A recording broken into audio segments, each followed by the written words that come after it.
Assalamu alaikum everyone, hope everyone's well. Doing a little short video on overwintering all my chili plants.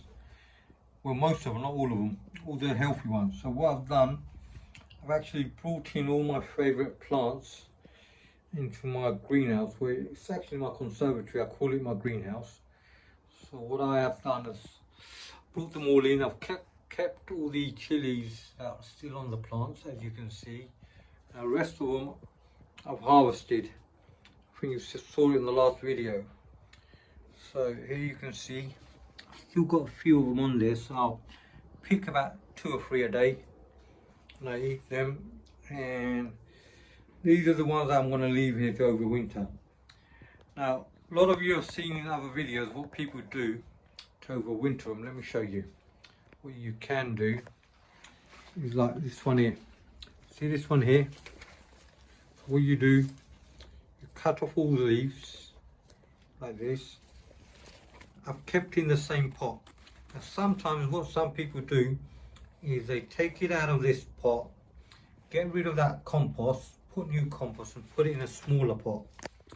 Now sometimes that does work and sometimes it doesn't. I've noticed it's potluck. Some survive, some don't. You really can't figure it out. But I've decided I'm going to leave them. And all these, I'm going to pick chilies off them. Like these ones. As you can see, they've still got chilies on them. Still growing. There you go. More there. Got another one here. That's the Carolina Reaper. As you can see, they're ripening. So, got them all in. I've got rid of some of them, the branches, as you can see.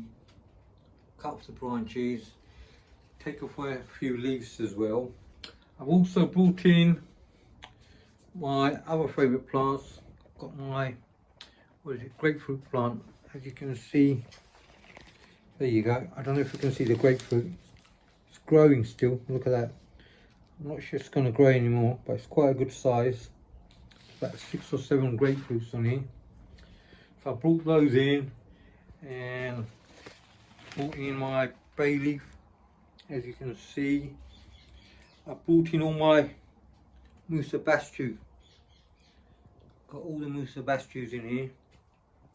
There you go. See that? About 8 or 9 in there.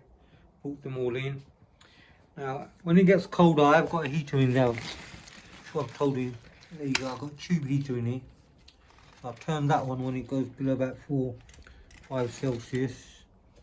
I just broke a leaf there.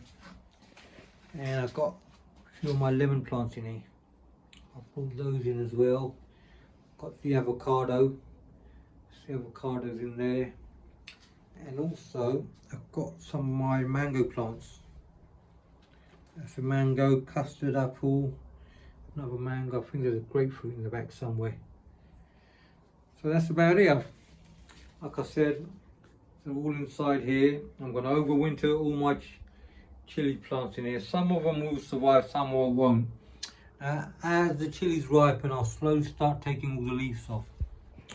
Cut all the leaves off, trim it down, and leave it and only water it a little bit. Not a lot. They don't need a lot of water in the winter. It's a tiny bit to keep it alive. But I will be harvesting these. There you go, see. Eating them 2 or 3 a day. And that's about it. Now, I'll do another video on overwintering the chilies, you know, like a lot of people do them, like I said. Cut up all the branches, stick them in a little pot. Honestly, I find it makes no difference. It's only if you don't have enough room for them, that's what people do. If you don't have any room, I've got the room, so I might as well leave it like this. Not worth going through all that grief. That's it for today's video, everyone. Thank you all for watching and good luck with overwintering all your plants. Hopefully they'll survive. And don't forget to hit the like button and subscribe. And assalamu alaikum everyone.